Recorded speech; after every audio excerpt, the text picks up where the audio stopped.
Hi folks, welcome to this latest episode, Man and Machine, Inside the Decisions That Keep Critical Systems Alive. I'm joined now with Jay Parker and Kobe Avenue. Guys, thank you so much. Great to be here, James. Thanks for having us. We're excited to do this podcast today.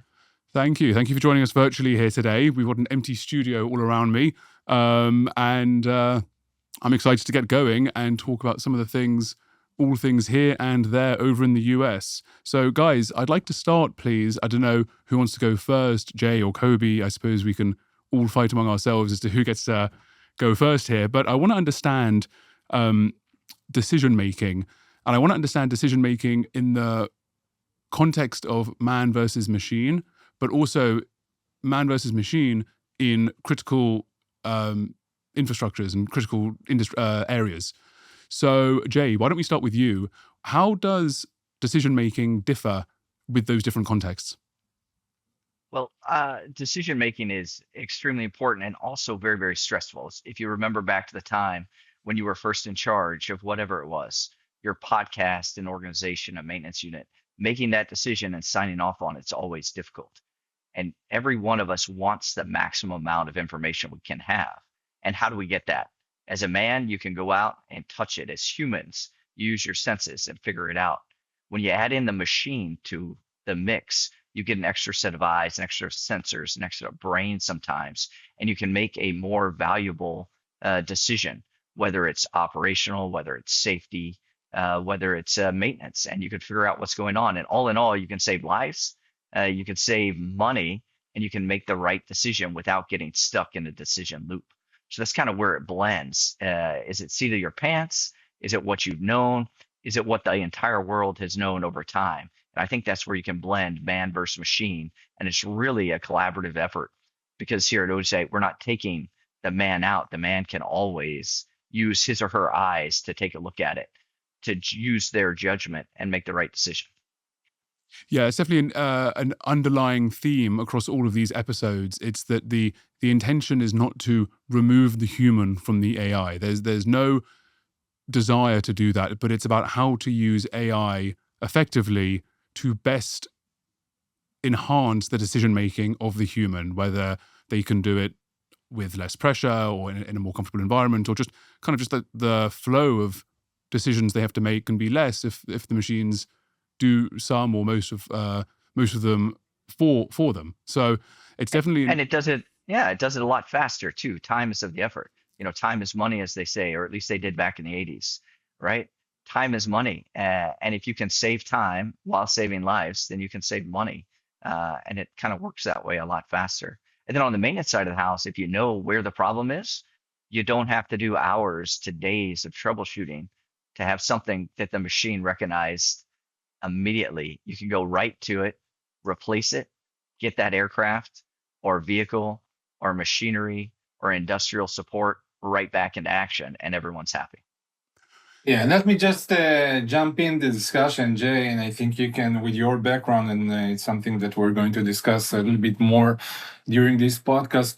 I think what makes a good decision-making systems using AI or not is the secret ingredients called the environment. Sometimes a lot of companies are not referring to the environment, but the environment in which you act and the level of stress and overloading that you need to get decision on makes a big difference on how your system contribute to the user. For example, if we take a pilot or a technician during a standard training operation, when he has time to get decision to check the systems, this is one thing, but if he needs to do it under combat condition or there is a very overstressed situation that the aircraft needs to go out, this is a completely different story. And a good AI system or decision assistant or making a solution will be measured in those conditions with its value. So the environment is something that we are definitely looking at and trying to adjust our solution to. Right. And it also doesn't matter if it's combat or not. Just think of hot days, cold days, wet days. Anything else affects the human psyche and makes things difficult for humans to do.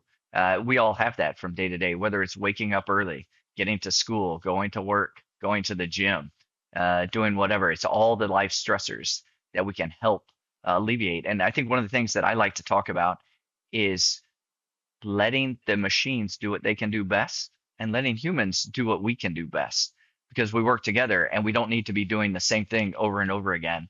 Let the machine do what's best so we can go out and use our human capital, which no one's recreated yet. Regardless where we're going with AI and the bots, humans are required and let us do what we need to do best. Yeah, it's like kind of helping us get out of our own way by clearing out a lot of the clutter that seems to be taking up a lot of our time and energy. Jay, I want to double click on you a bit more, and I want to ask, as an aviator, and given your background, what are some of the things that you wanted in the maintenance space that you didn't always get at that time? So whether it was predictive maintenance or preventative maintenance or some of these other forms of care and safety, what were some of the things that maybe were lacking at the time? What I was lacking at the time, and this goes back to the late 90s when I was first started flying, is really knowing what's going on. What's the condition? Do I need to remove that part? Do I need to remove that part now? Do I need to service that thing? Can we keep going? Do we need to return to base? Can the mission continue? Where are we on the safety paradigm on the slope? Where can we operate? Any of these things together help make operations effective. Because when you blend, and I like to blend it, think of a deck of cards. You blend maintenance requirements, safety requirements, and operational requirements, and you get them all together. And if you can get the best answer, then you can do the right thing for everybody, whether it's the customer, whether it's commercial, whether it's military. Those are the things that I wanted to know more so. Additionally, there's the troubleshooting effect, the number of times and hours and days, as I mentioned earlier, that you can go through to try to pinpoint the solution without just throwing gobs of money at it. We don't need to go to Fort Knox and take gold bricks out to fix aircraft. If we know exactly what we need, we can do pinpoint maintenance, we can do it rapidly, and we can minimize the damage of doing maintenance. There's an old saying that says maintenance, 50% of maintenance is caused by maintenance. So if we can reduce that in any degree, then we start buying ourselves on the aircraft, saving customers time, money, and increasing the resilience of that aircraft and increasing the confidence in our system. And hopefully saving lives as well in the way. That's the end game, right? It's to make sure everyone's safe and everything is being done when it needs to be done, and not just willy-nilly kind of whenever and guesswork when it comes to those. That's right. We don't things. need bubblegum and duct tape. We need to do it right for all the right reasons. Yeah, I completely agree. Kobe, I want to turn to you now, and I want to ask a bit about some of the areas that you've been focusing on the US side of things. So what is uniquely American, I suppose, for lack of put it in quotations, what is American about adoption as it may differ in other parts of the world, such as Europe or the Middle East, kind of Israel, where I'm sitting now, maybe in terms of regulation or scale, or what are some of the things that you are finding in your journey as the company kind of expands across the US? Well, I think the US market is not very different in terms of regulation and technology maturity, because regulation, we have it everywhere globally. And even you can say that in the US, it's sometimes a little bit more challenging or difficult. I think from what we're seeing together in the last 3 years is the level of maturity and the acceptance of the US market for those kind of technology and usability. And we're seeing that if we're talking about the defense market, for example, we're seeing that the US government has structured entities that are dealing with those kind of technologies, with predictive maintenance, with AI technologies to help maintenance. So it's kind of a different level of maturity. They recognize the need earlier than everybody, and they have already the mechanism to implement those kind of technologies. In some cases, we can see that the US government mandates the different forces and the military users to apply those technologies. So it's good for us because we're bringing new and innovative approach for this market. And it's more of a kind of a mindset that they have been going through in order to adopt and apply those kind of technologies. Wow. Okay, wonderful. Thank you. And a lot of the conversations today and a lot of the theme of this series, this podcast series, is very much things like technology and predictive maintenance and human expertise and how they all come together as some kind of intersection of human talent and tech innovation to address some of the things that we addressed on the start of this call. So I just want to understand a bit more about what America and the American market, if we're sticking on the US market, what that can bring to the AI space, and how it compares maybe to other parts of the world, specifically when it comes to AI. So, are we seeing innovation? Are we seeing a contrast from regulation? What's that looking like? And the question's open to both of you. Yeah, I think I'll start because I've mentioned it previously, and what we're seeing with the current, especially in the last 2 years with the current administration, is a rapid and acceleration in the process of applying those technologies. It was very common in the past that it takes years over years to deploy new technologies for existing or new platforms. And what we're seeing right now is that this market, this administration, the US companies are changing the way they're applying those processes. They're expediting the process. For example, we can see that in the US administration, there are entities like the Chief Data and AI Office and the joint AI consortiums that they're pushing budgets and entities to implement those kind of technologies because they understand the need, they understand the challenges that they had. They're going to have in the near future, and I think it's a very good trend that we would like to be part of. Yeah, and I'd like to jump in on that, James, a little bit. And Please. once again, born in the US, raised in the US, was in uniform for the US. So take this with a grain of salt. And you guys can disagree with me. My family does, friends do. When the United States chooses to do something, we lead the way and we set the standard, and a lot of the world wants to follow. If they understand that the US is picking up on a technology, whether it's AI, whether it's algorithms, whether it's aviation, the birthplace of aviation down at Kitty Hawk or up in Ohio where the Wright brothers started, lead the way. And the US has been leading the way for almost 120 years now, a little over 120 years now in aviation. So if the world likes what the US is doing and we can prove it in the US market and US market adapts and adopts what we're doing, the rest of the world sees the value much more quickly. No, I definitely, I would agree. As neither an American or someone who's served or lived, was born there, I agree with that sentiment, and I can certainly see how it trickles down. I want to stay on what maybe you've seen, Jay, in your experience in the U.S. Army and how armies and militaries can be tech kind of innovation hubs in their own sense. They are petri dishes for experimentation and innovation, and that trickles down eventually to the consumer. So, given your journey and your background, what are some of the biggest gaps that you identified in your time in the Army versus what they have and versus what they need? And maybe that ties into kind of why we're talking today on behalf of the technology that we are talking about.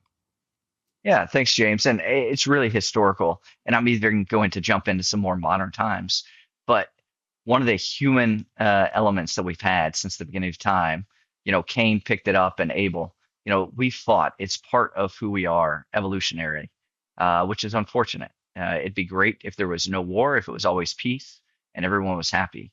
But trying to leverage the newest technology to get the leg up, to win, to protect your nation, to protect your culture, to protect your allies is something we've always done. And I know I'm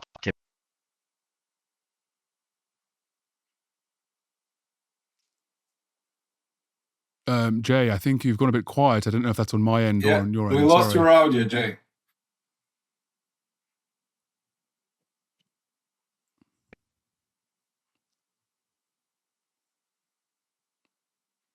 pause for dramatic effect. There we are. Jay, can we hear and see you?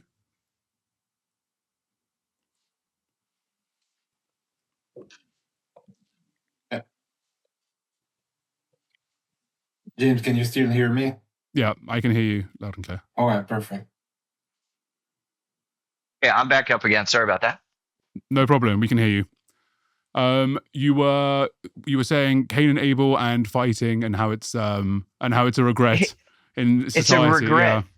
Evolutionary. We always try to figure out and get the leg up. And so when there's a war on, whether it's a Cold War, a hot war, the militaries move very, very quickly with the adoption of technology. And during peacetime, the dividend is much lower, so it moves much more slowly as we move forward. But every time in peace, you want to try to move forward, to be there quicker, to adapt and adopt. But money is always an effort. So the more you can save, the less a product or a service costs, and the bigger quote unquote bang for the buck or juice for the squeeze would be very, very valuable. So as I was growing up in the Army, most of the time, luckily, was at peace or limited conflict. But we always wanted something big to work. But for the most part, historically, it's very, very incremental. And you don't see the big until you turn around and you look back after 5, 10, 15, 20 years and you see that. So what I'd like growing up, if you look back in time over those 20, 30 years, is really understanding the predictive maintenance and the condition-based maintenance. So you don't have to remove a tank tread, a Humvee tire, a helicopter blade, or an engine.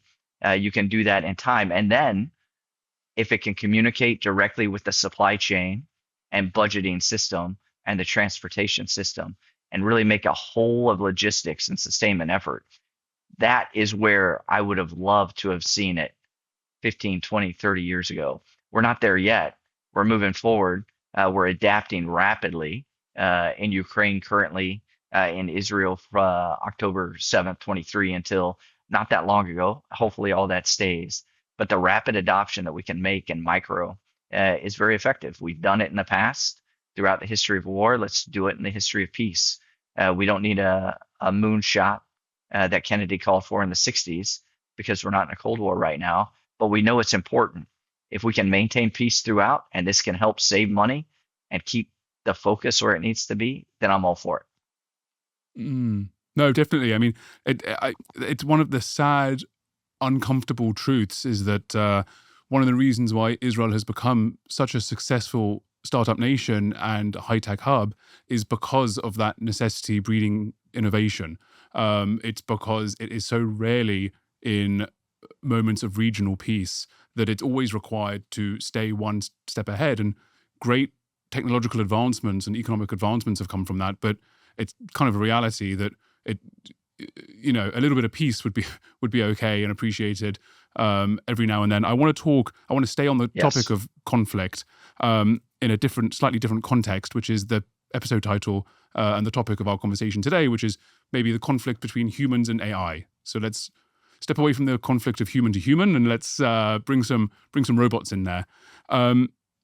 What happens in the event of AI and human disagreeing, especially in the context of predictive maintenance and some of the safety checks that technologies like this attempt to curb?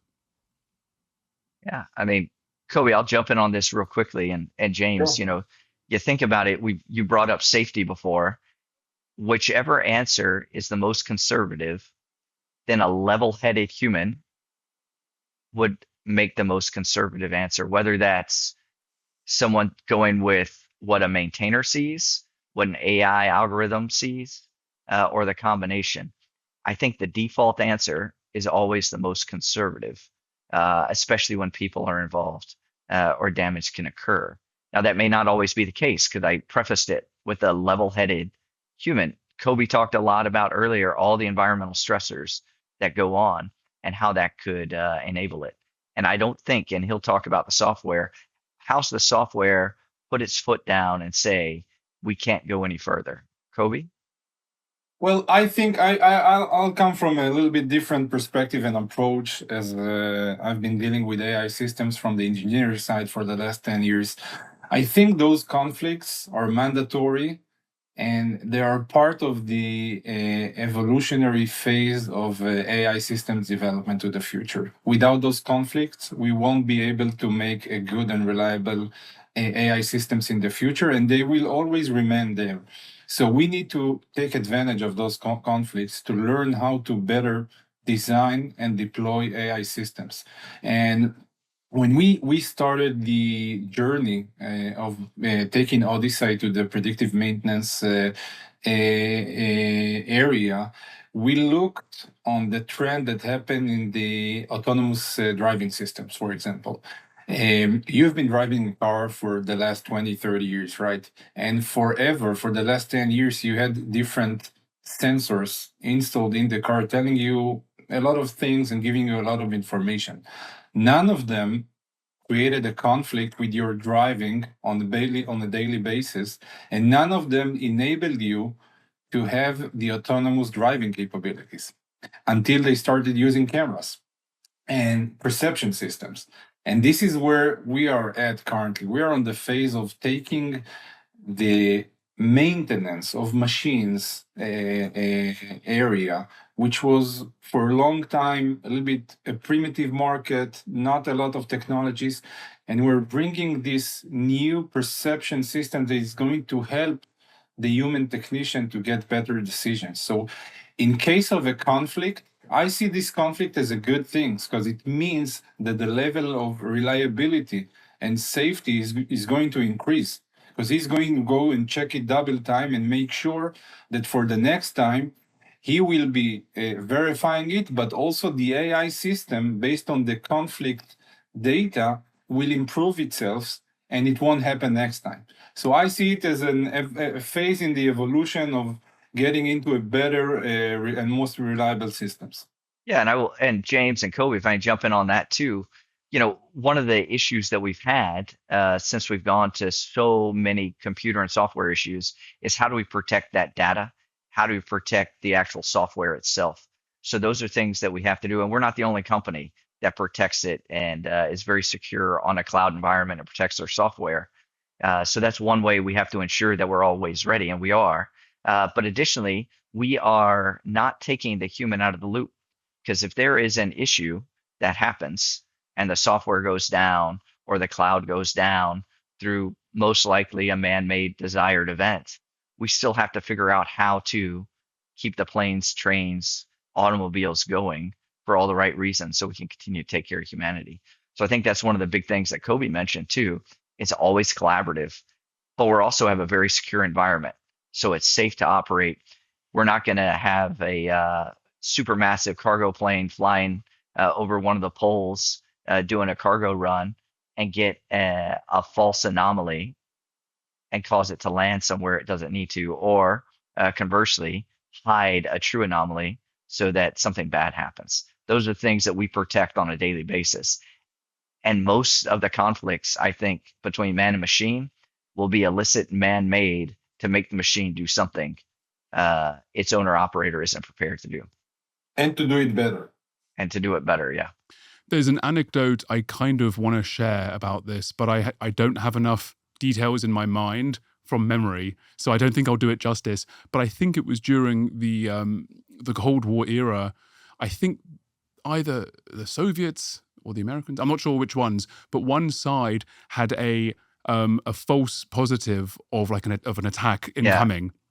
It was the Soviets, maybe Jay, yeah, maybe do you know what I'm referring to? I think, and one gentleman overrode had to make a decision to alert the entire Soviet nuclear force to a false positive and launch, which would have destroyed the world. There was something I saw online.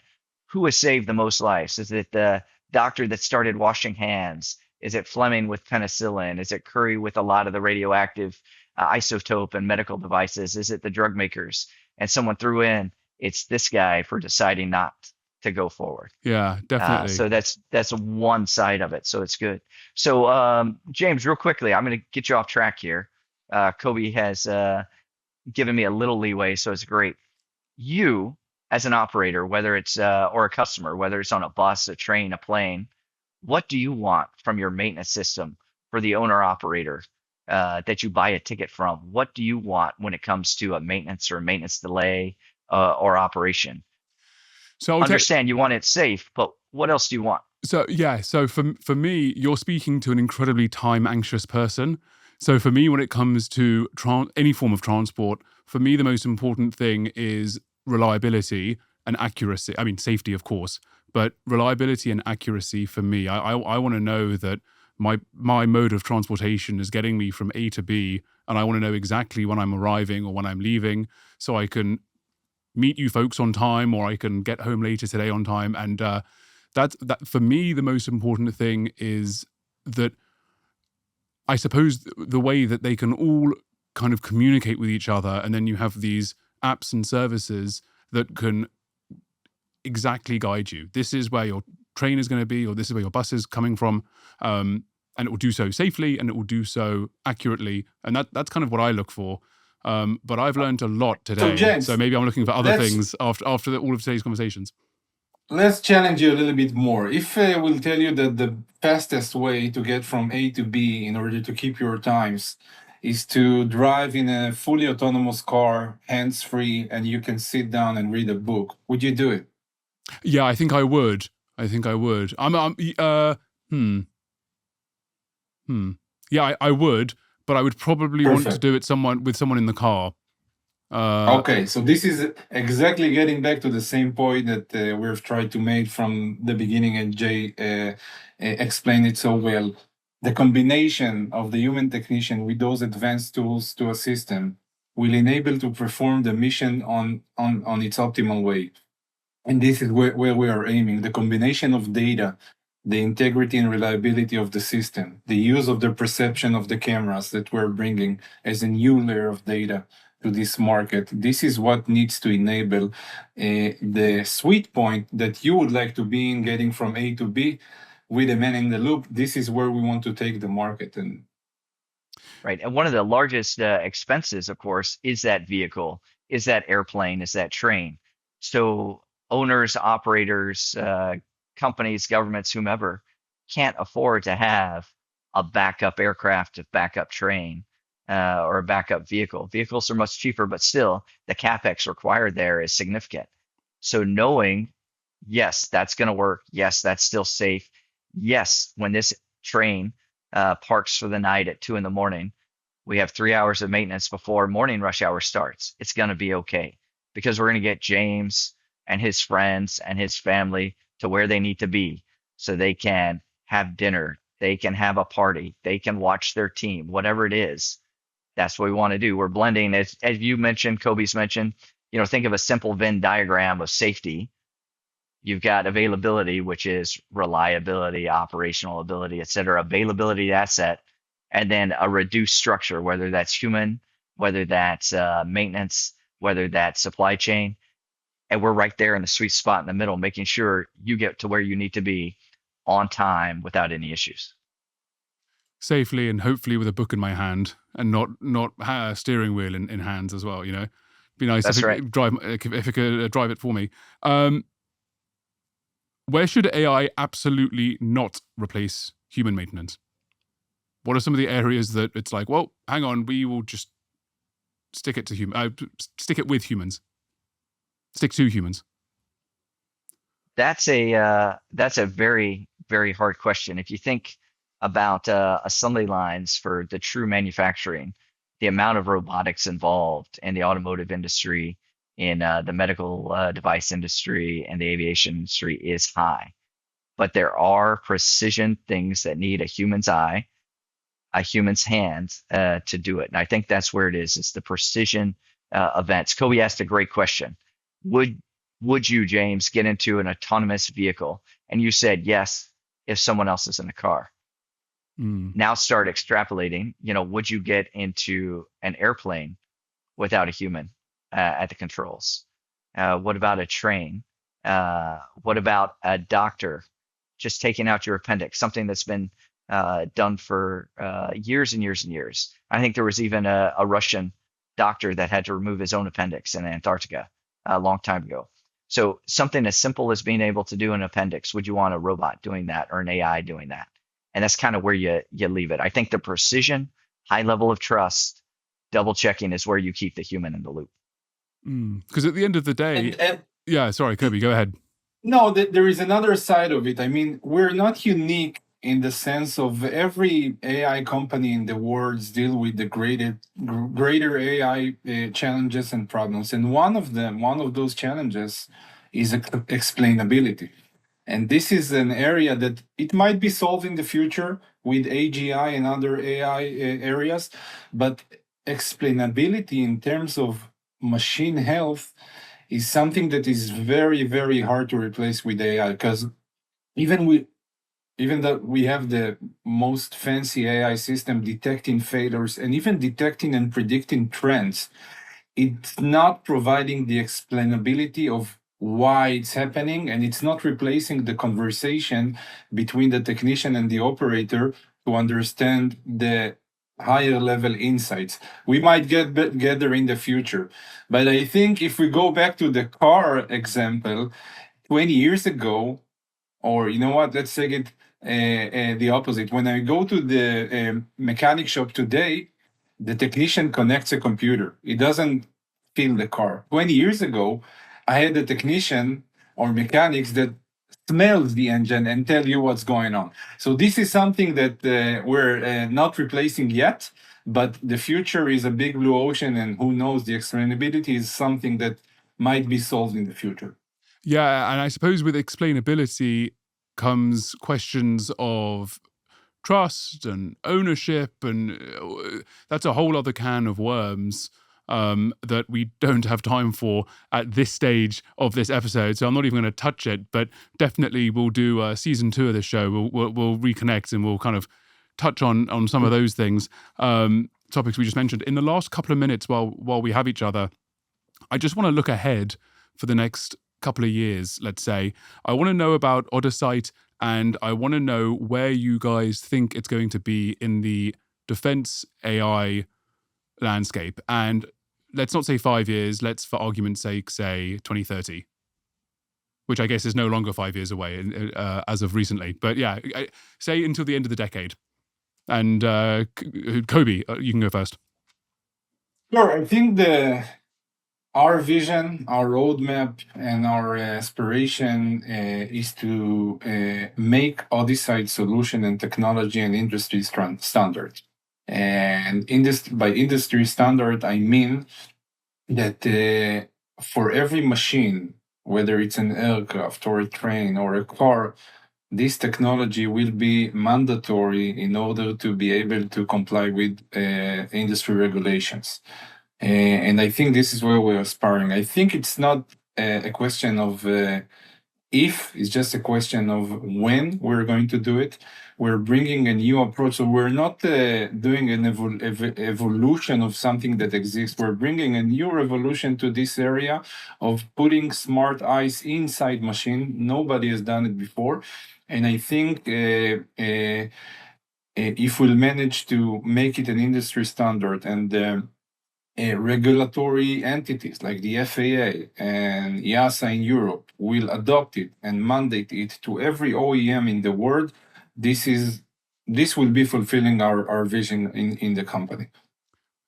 Jay. And in the near term, how do we do that? Stair step.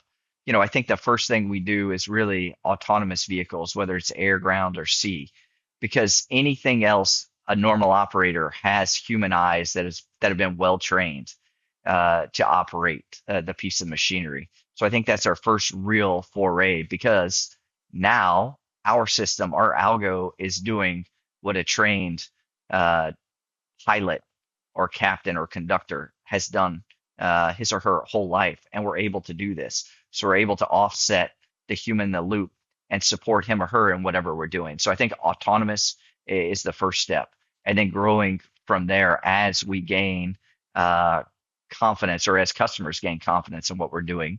And as Kobe described, as regulators see the importance of safety, number one, and the number of lives saved, that it's a requirement. If you look at the train incident that happened between Madrid and Malaga earlier in the week or last week. What could have saved that? I don't know. It seems that there was a track issue. We have track devices that visually see and report. And we have an instance where there was a failure that could have led to an incident with one of our customers, and we supported that, and we saved something along the lines of 30 lives. And 30 lives is definitely worth saving. One life is worth it. And when you can multiply that by 30 for a single event, it's always worth it. So getting the regulators, the governments, the owners, the operators to see is 100% where we're going. And I think it's just getting that early adoption and doing it the right way. And I think that's where I see us going. Wow.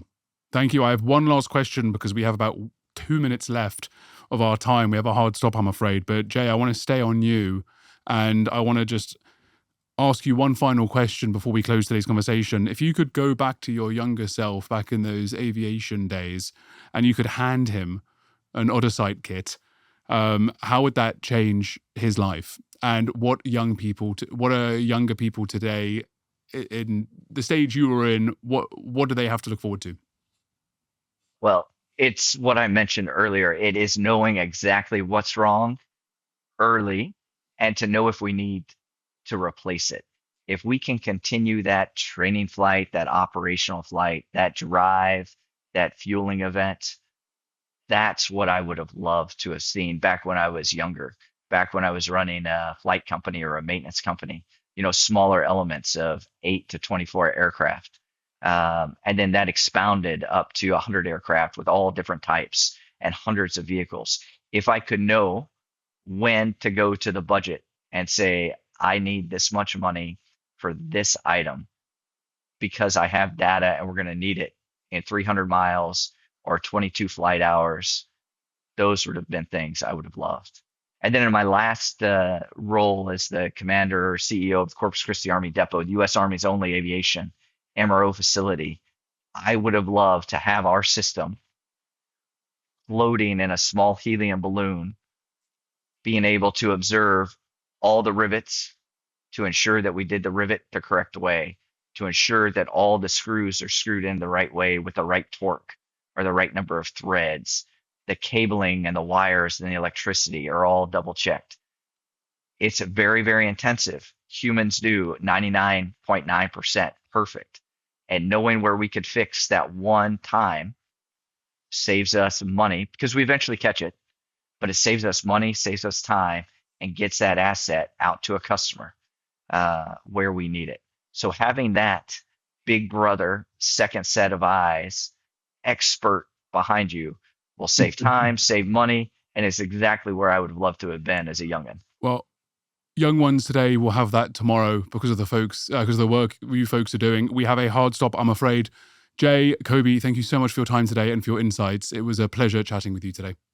Our pleasure. Thank you, James. Enjoy another espresso and a safe drive home with all your good systems. Thank you very much. And to you guys. Thank you.